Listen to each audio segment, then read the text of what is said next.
I was always the black sheep of my perfect family. When they tried to exclude me from Grandma's last Christmas, I showed up anyway. What happened next exposed decades of family secrets. I've always been the odd one out in my family. While my parents and siblings seemed to effortlessly embody the American dream, picture perfect smiles, Ivy League educations, and country club memberships, I was the constant disappointment. The black sheep. The one who could never quite measure up to the impossibly high standards set by the illustrious Caldwell family name. Growing up in our sprawling New England estate, I was acutely aware of how different I was from my perfect family members. Our house was a monument to success, with its manicured lawns, marble fountains, and rooms filled with antiques and trophies. But to me, it always felt more like a museum than a home, cold, pristine, and utterly devoid of warmth. My older sister Evelyn was the golden child, the one who set the bar impossibly high for the rest of us. She was the valedictorian, homecoming queen, and captain of the debate team. I still remember the day she got her acceptance letter from Harvard Law. Our parents threw a lavish party, inviting all the right people to celebrate. Evelyn went on to become a successful corporate lawyer, married a senator's son, and now lives in a penthouse overlooking Central Park. My younger brother James wasn't far behind in the race for parental approval. He was the star quarterback, prom king, and president of the student council. While Evelyn was all brains, James was the perfect blend of brains and brawn.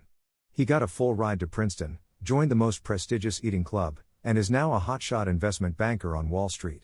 Last I heard, he was closing million-dollar deals before most people have had their morning coffee. And then there was me, Sarah. The middle child who struggled with undiagnosed ADHD, barely graduated high school, and dropped out of community college to pursue my passion for art. While my siblings donned tailored suits and attended galas, I had tattoos, dyed hair, and worked at a local gallery. I was the constant source of whispers and disapproving looks at family gatherings.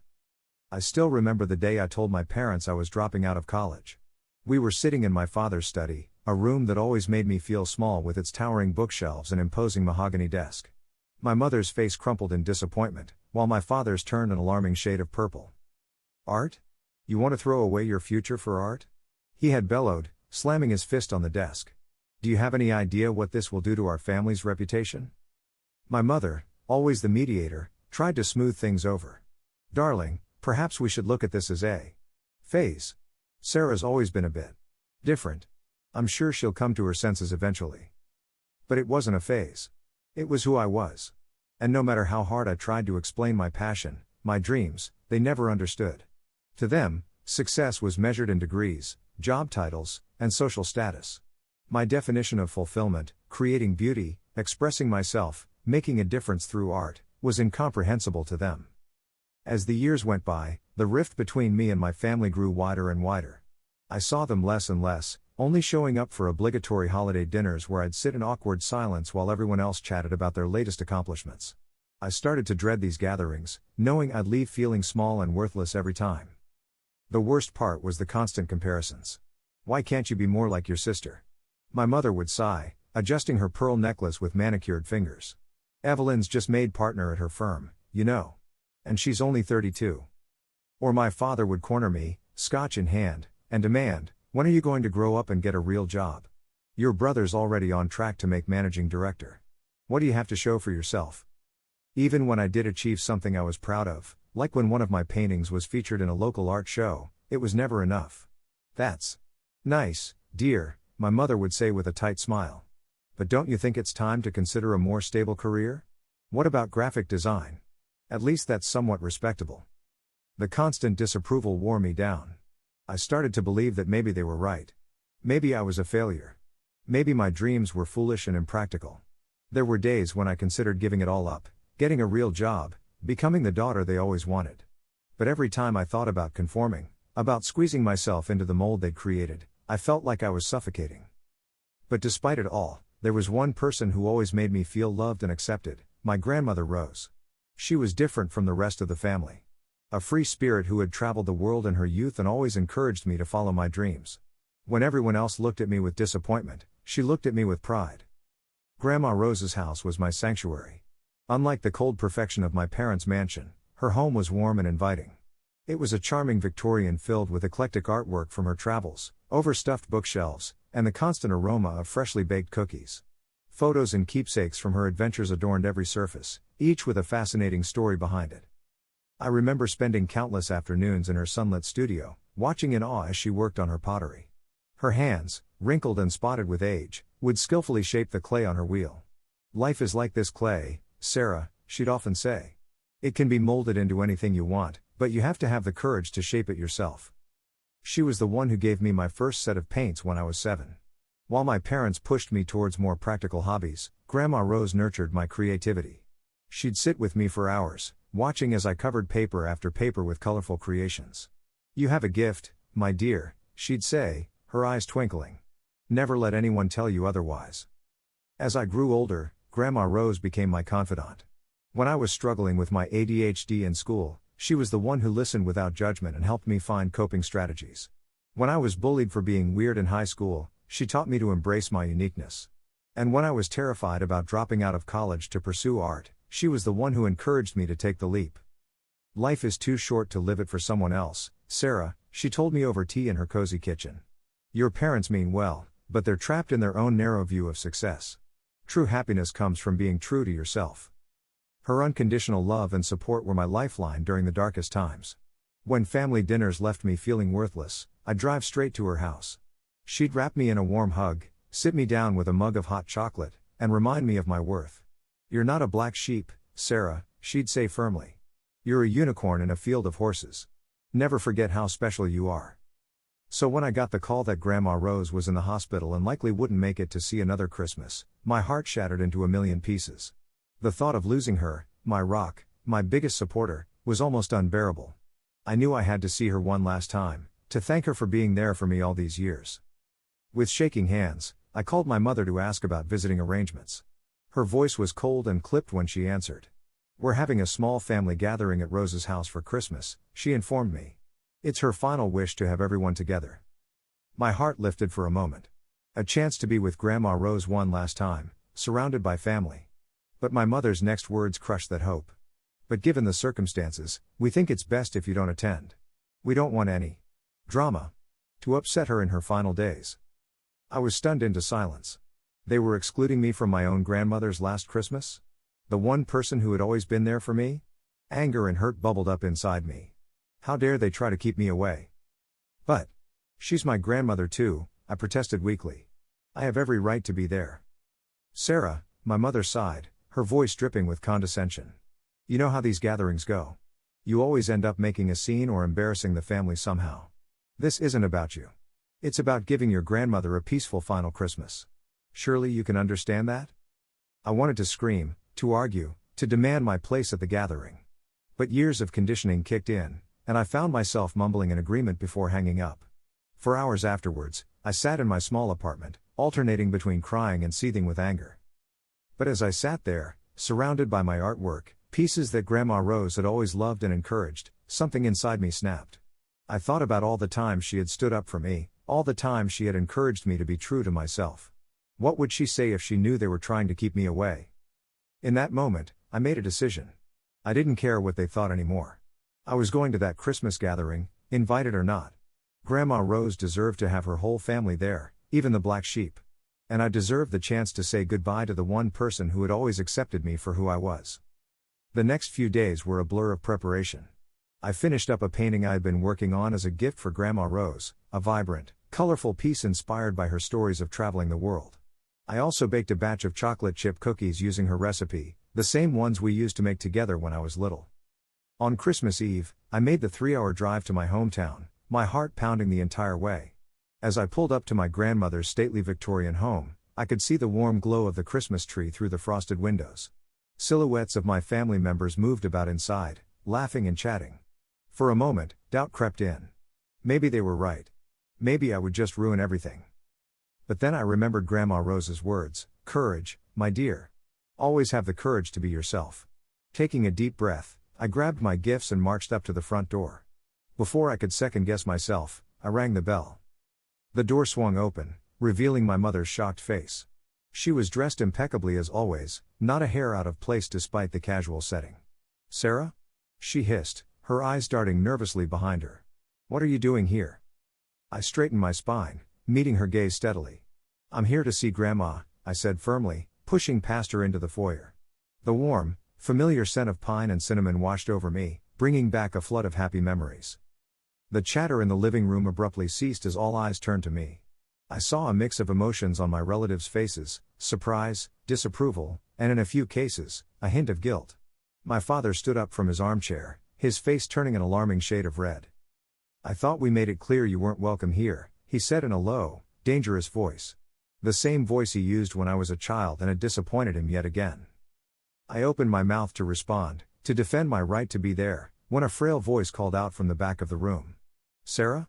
Is that my Sarah?" My heart leapt. Pushing past my stunned relatives, I rushed over to where Grandma Rose sat in her favorite armchair by the fireplace. She looked small and pale, a far cry from the vibrant woman I remembered. But her eyes still held that familiar twinkle. "I'm here, Grandma," I said, kneeling beside her and taking her fragile hand in mine. Up close, I could see how much the illness had taken its toll. Her skin was paper-thin, her cheeks hollow. But when she smiled at me, it was like the sun coming out from behind the clouds. "Oh, my darling girl, I'm so glad you came," she said, her face lighting up. "I was afraid they wouldn't let you." The room fell silent, tension thick in the air. I could feel the weight of my family's stares on my back. My mother cleared her throat, her heels clicking on the hardwood floor as she approached. "Mother, you should be resting. All this excitement isn't good for you." To everyone's surprise, Grandma Rose's eyes flashed with a fire I hadn't seen in years. She sat up straighter in her chair, suddenly looking more like her old self. "Nonsense, Margaret. Having my family together is the best medicine I could ask for. All of my family," she emphasized, squeezing my hand. What happened next was like a scene from a daytime soap opera. As my grandmother insisted I stay, years of pent-up resentment and family secrets came pouring out. It was as if my unexpected arrival had cracked the perfect facade, and now everything was spilling out. It started with my Aunt Susan, already 3 glasses of wine in despite the early hour. She let out a bitter laugh. "Oh please," as if Sarah's the only skeleton in this family's closet. "At least she's honest about who she is. Unlike some people," she said, glaring pointedly at my father. The room erupted into chaos. Accusations flew left and right. Affairs were exposed, secret addictions revealed, long-buried resentments dragged into the light. It turned out my perfect family was anything but. We learned that my father, the paragon of conservative family values, had a whole other family on the side, a boyfriend and adopted daughter in the city that he'd been secretly supporting for years. My mother knew about it and stayed for the sake of appearances and financial stability. "How could you?" I heard myself asking, staring at my father in disbelief. The man who had always preached about integrity and family values, who had made me feel worthless for not fitting into his narrow worldview, had been living a double life all along. He crumbled under the weight of the revelation, sinking into a chair with his head in his hands. "I never meant for it to happen," he mumbled. "But Mark." He understood me in a way no one else ever had. "And Emily, our daughter. I couldn't abandon her." My mother, always the perfect political wife, maintained her composure even as her world fell apart. "We had an arrangement," she said stiffly. "Your father got to have his alternative lifestyle, and I got to maintain our position in society. It was a fair trade." I felt sick to my stomach. All those years of feeling like I wasn't good enough, of trying to live up to impossible standards, and it had all been based on a lie. But the revelations didn't stop there. My sister Evelyn's perfect marriage? A sham. Her husband was gay and they had an arrangement. She got the status of being a power couple, he got to discreetly see men on the side. Evelyn, always so poised and put together, broke down in tears. "Do you have any idea what it's like?" she sobbed. "To live every day knowing that your husband will never truly love you? But divorce isn't an option. Not in our circles. Not with my career aspirations." For the first time, I felt a twinge of sympathy for my sister. We had never been close, but in that moment, I saw the scared, lonely woman behind the perfect facade. Then came the bombshell about my brother James. His meteoric rise on Wall Street? Fueled by cocaine and insider trading. He was one bad day away from losing everything. "I couldn't fail," he said, pacing the room like a caged animal. "Do you know what kind of pressure I was under? To be as successful as Dad, as smart as Evelyn? Cocaine helped me work harder, longer. And then I needed more money to support the habit, and well, one thing led to another." I stared at my brother, this stranger wearing James's face. The golden boy, the one I had always envied, was nothing more than a fraud on the verge of collapse. The revelations kept coming. Aunt Susan and Uncle Bob were on the brink of bankruptcy after gambling away their life savings. Cousin Emily's miracle baby was actually from an affair with her personal trainer.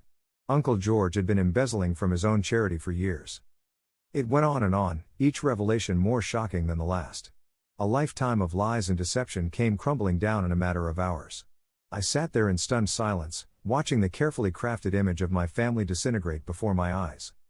Through it all, Grandma Rose sat calmly in her chair, a knowing look on her face. When the shouting finally died down, all eyes turned to her. "I've waited years for this moment," she said softly. "For all the secrets to finally come out. I've watched this family tear itself apart trying to maintain this facade of perfection. But true perfection lies in our imperfections, in our humanity." She turned to me, her eyes shining. "Sarah, my dear, you were always the bravest of them all. You had the courage to be yourself in a family that valued appearance over authenticity. I've always been so proud of you." Tears streamed down my face as I hugged her tightly. For the first time in my life, I felt truly seen and accepted by my family. In the days that followed, we began the painful process of healing decades of hurt and resentment. It wasn't easy, and there were many more arguments and tears. But slowly, we started to forge real, honest relationships with each other. Grandma Rose passed away peacefully 2 days after New Year's. At her funeral, our family stood united in our grief, all pretenses finally stripped away. As I listened to the eulogy, I realized that her final gift to us had been the truth, the chance to finally be real with each other. In the years since that fateful Christmas, our family dynamics have shifted dramatically. We're not perfect, far from it. But we're genuine now. We've learned to accept each other's flaws and celebrate our differences. My parents divorced, but they're both happier now. Dad lives with Mark and their daughter part-time. Mom's taken up painting and travels the world. Evelyn and her husband separated amicably. James went to rehab and is rebuilding his career ethically. As for me, I'm still the weird artsy one in the family. But now, that's celebrated rather than hidden away. I run art therapy programs for troubled youth, helping other black sheep find their place in the world. And at our boisterous, unconventional family gatherings, I finally feel like I belong. Sometimes I think about that Christmas and marvel at how close we came to losing each other forever. How the weight of secrets and lies nearly destroyed us. But, thanks to one brave act and my grandmother's wisdom, we found our way back to each other. We learned that true family isn't about presenting a perfect image to the world. It's about loving each other through the mess and imperfections of real life. It's about having the courage to be vulnerable, to be authentic, to be human.